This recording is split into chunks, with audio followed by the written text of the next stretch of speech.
Hai, selamat petang. Berjumpa lagi di channel Cerita Kak Sri. Hari ini kita cerita apa Kak Sri? Hari ini saya mau cerita tentang kisah salah seorang guru Indonesia yang ada di Konawe Selatan, pemirsa. Jadi guru ini tuh mengajar SD udah belasan tahun, ya. Terus kemarin ada kasusnya. Saya rasa hampir kalian yang melihat video saya ini tuh mengikuti perkembangan kasus ini karena kasus ini tuh viral, pemirsa, ya. Jadi awal mula kasus ini katanya ada salah seorang murid kelas 1 SD, ya, yang kebetulan, ya, katanya itu kata pihak orang tua itu dianiaya atau dipukul oleh guru menggunakan menggunakan tangkai penyapu, dan terdapat luka memar di pahanya, pemirsa, di kakinya, ya, di pahanya.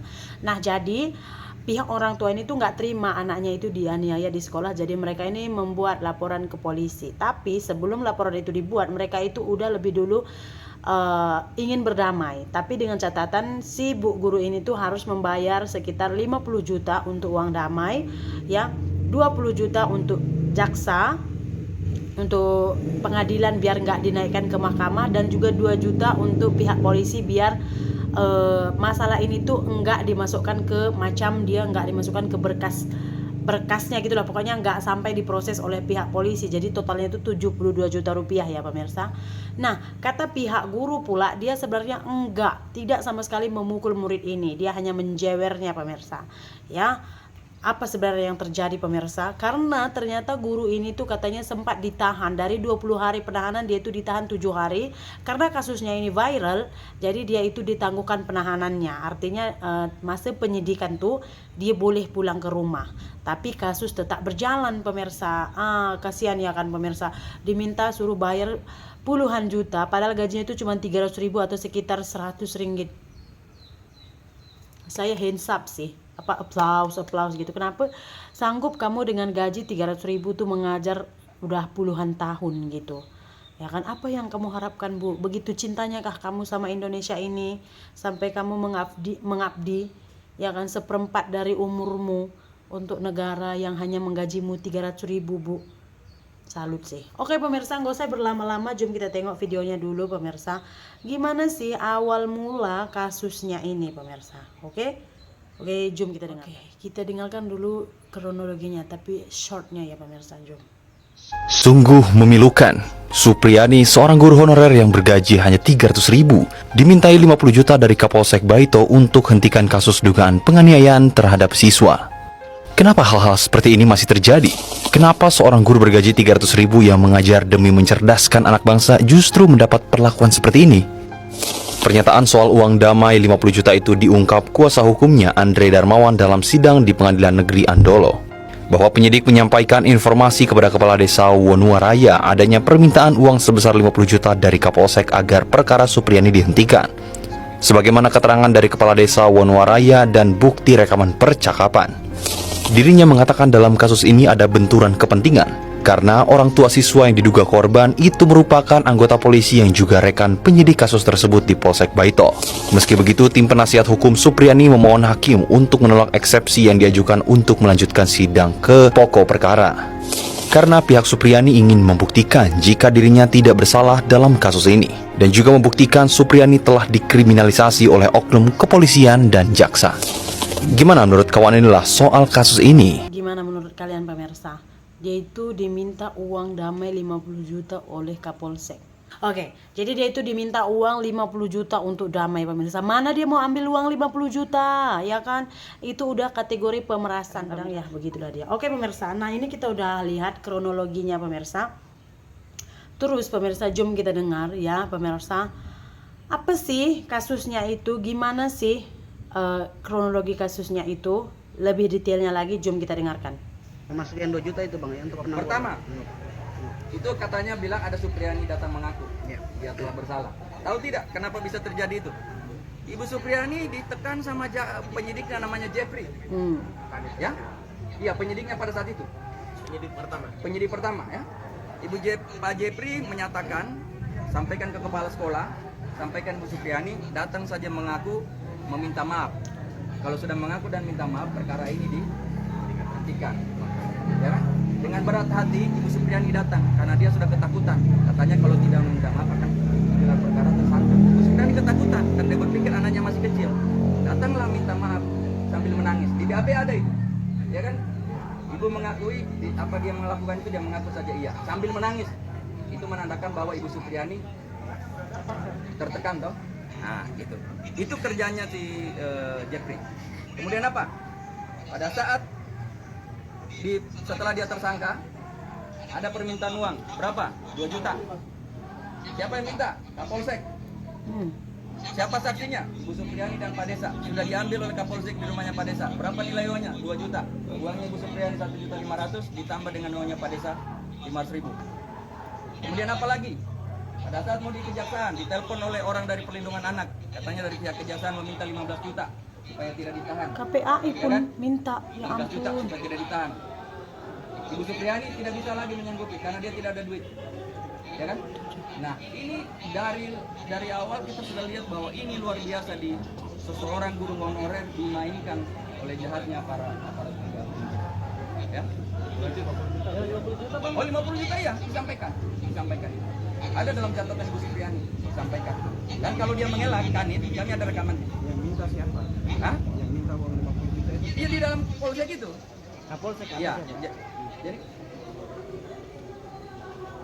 nah, jadi itu. Tapi bang, waktu video klarifikasi pada itu awalnya mereka mengatakan inisiatif pertama. Bukan inisiatif. Jadi kami sudah ada kanit intel dan kanit reskrim dan mengelak, sudah ada rekamannya di sini. Dia datang minta kepala desa supaya memperhalus bahasanya.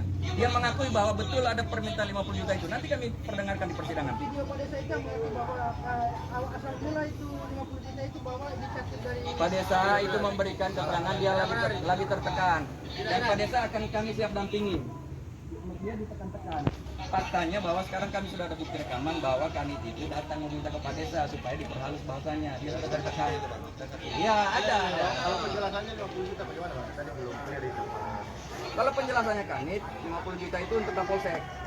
Itu untuk Kapolsek kan kami. Iya, untuk menghentikan, selesaikan Yang kami. minta siapa Pak?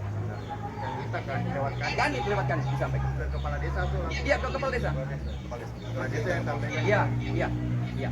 Clear itu. Uang 50 juta itu untuk apa sebenarnya? Yang nggak tahu, katanya pokoknya untuk penghentian perkara. Jadi ada permintaan 50 juta, Ya. ada 2 juta sama Ya. 15 Yang diberikan cuma 2 juta. kejaksaan 15 juta. Ya, itu kejaksaan yang menyampaikan orang dari perlindungan anak. Biar tidak ditahan. Tidak ditahan dan hukuman atau Bukan tidak ditahan, di kejaksaan. Ya. Pemirsa, kalian tahu tak, saya dengar video ini tuh, saya tuh mau marah sekali pemirsa, betul. Gila ya kan? Gimana Indonesia mau maju? Karena nggak tahu saya, dari atas sampai bawah semuanya rasuah. Komisi KPAI, Komisi Perlindungan Anak Indonesia, Komisi Perlindungan Anak Indonesia pun mata duitan. Dia yang harus melindungi anak-anak di Indonesia ini dari kezoliman, dari penindasan, dari ya keterlantaran pengurusan orang tua. Dia juga mata duitan.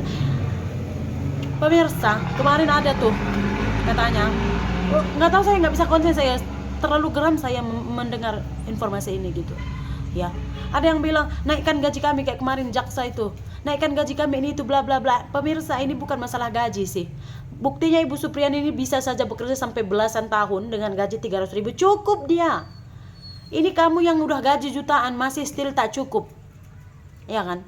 Jadi bukan masalah gajinya, memang masalah personality orang tuh memang bergaya tidak sesuai dengan isi pocket.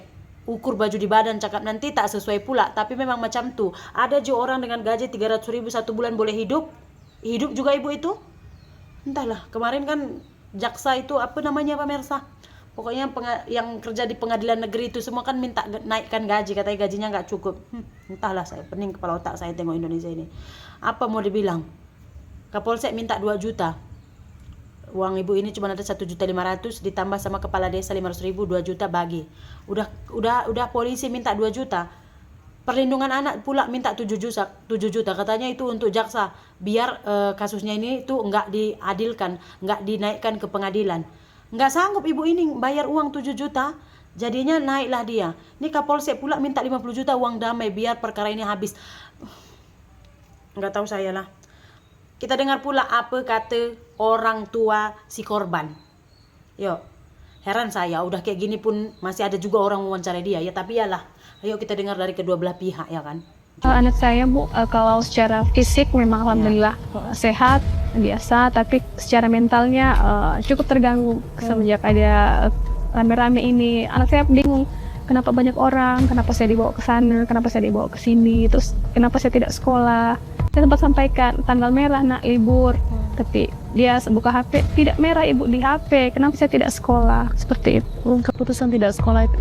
Keputusan tidak sekolah itu semenjak keluarnya surat keputusan dari PGRI Kecamatan Baito Ibu, yang ini salah satunya siswa yang bermasalah dan menjadi saksi dikembalikan kepada orang tua masing-masing atau dikeluarkan. Izin saya tunjukkan ke kamera ya, Bu ya.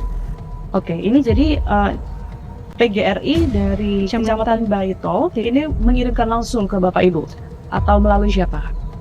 Surat ini dikirim ke grup sekolah, ke semua, kemudian ini ditujukan ke tembusan ke Polsek Pak ya? Ke Polsek. Iya, ke kantor-kantor. Jadi di sini ada 3 poin ya. Yang pertama adalah mereka menyatakan mogok belajar untuk tingkat sekolah TK SD SMP di Kecamatan Baito gitu, mulai tanggal 21 Oktober ya Bu ya. Nggak usah kita teruskan. Manusia mah macam itu. Ya kan, waktu kamu minta uang 50 juta, nih orang tua dia nih, bapak dia nih bagian penyidik. Jadi dia tuh tim penyidik dari kasus ini. Terus sekarang dia bilang, anak saya tertekan. Anak kamu sudah mengakui yang dia jatuh ke sawah, tapi kamu paksa biar dia itu ngaku yang guru dia itu mukul dia. Memang kepala otak kamu udah mau memanfaatkan anak kamu itu untuk ngambil keuntungan. Sekarang kamu pikirkan anak kamu. Dulunya kamu nggak pikir ya kan. Anak saya aja pemirsa saya kemarin benjol kepalanya pulang dari sekolah. Ya kan, kenapa? Dilempar kawannya. Ibunya udah message saya katanya waktu istirahat jadi dilempar kepalanya itu udah benjol. Ya udah, bisa aja kan saya bilang ini adalah kelalaian guru, ini bla bla bla, bisa aja. Kita juga harus memposisikan diri jadi guru, ya kan? Kadang satu anak aja kita nggak bisa urus, ya kan? Emosi jadi singa. Ini berapa puluh anak yang mau diurus, Bu? Ya ampun. Sekarang baru lying victim, ya kan? Dialah victim pula, ya kan? Bapaknya pula udah pakai sarung dia. Nampak kali pun muka kau itu, nggak tahu saya lah, pening kepala. Saya kalau reaction kasus begini memang kadang-kadang emosian saya pemirsa. Oke, jom kita dengar apa kata seorang polisi pula pemirsa dari kasus ini. Jom. Saya ini Polri walaupun pensiun. Tahu-tahu muncul lagi kasus ini. Dan kasus ini bau-baunya rekayasanya sangat tinggi. Kenapa saya menjadi sangat sedih? Pertama, kasus ini mestinya tidak menjadi pidana. Kalau Polri-nya, penyidiknya, jaksanya cerdas. Ya. Karena guru itu memukul muridnya, maka guru itu akan terbebas. Kenapa terbebas? Karena sudah dilindungi oleh yurisdiksi dari jurisprudensi Mahkamah Agung bahwa perbuatan seperti itu bukan perbuatan pidana, tidak bisa dipidana. Yang kedua, ada peraturan pemerintah pada tahun 2004 ya. Pasal 39 ayat 1, 39 ayat 2, pasal 40, pasal 41 yang mengatakan itu tidak bisa dihukum, itu bukan perbuatan pidana yang seperti itu. Dan guru harus dilindungi dari segi keamanan dan guru harus mendapatkan perlindungan hukum kalau betul itu terjadi. Tapi lebih parah lagi, saya mendengar di medsos bahwa guru itu tidak melakukan hal itu. Si Ibu Supriani ini mengajar di kelas 1B. Iya. Muridnya itu di 1A. Gimana dia mau mukulnya? Nah, saya khawatir itu terjadi di luar sekolah. Apakah dia berkelahi? Apakah dia jatuh atau apa? Atau Yang mungkin kedua, di rumah, Pak. Bisa saja. Atau mungkin di rumah. Dan juga saya melihat hasil goresannya tidak cocok dengan alat pemukul. Berupa gagang sapu benda tumpul bulat, tidak akan menimbulkan goresan seperti itu. Nah, ininya tuh di mana? Penyidik kok begitu? Dan anehnya oleh jaksa diterima. Dan saya mendengar statement jaksa, saya sangat miris di sini. Mengatakan apa? Kami sudah menerima berkas, sudah ada ini, sudah ada ini. Ingat, ini pidana.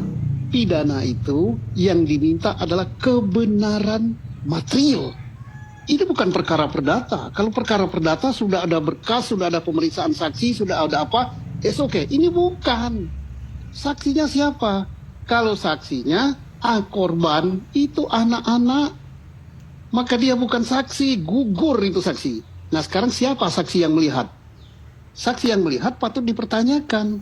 Begitulah dia pemirsa. Anaknya di kelas 1A. Ibu ini mengajar di kelas 1B. Jadi ibu itu terbang ke lokal sebelah untuk memukul anaknya. Memang di luar nalar ini semua adalah pemirsa permainan. Bagaimana cara menguras uang ibu ini. Jadi begitulah dia hukum di Indonesia. Kalau begini terus saya rasa pemirsa, jangankan Indonesia emas di tahun 2045. Di tahun 2999 pun Indonesia akan still macam ini saja pemirsa. Kenapa? Korupsi akan merajalela karena apa? Uang adalah segalanya. Semuanya membutuhkan uang. Jadi orang akan berlomba-lomba bagaimana cara mengumpulkan uang, betul tak? Semoga kasus ini segera berakhir dengan mendapatkan keadilan yang seadil-adilnya. Nanti kita akan update apa keputusan daripada mahkamah pemirsa.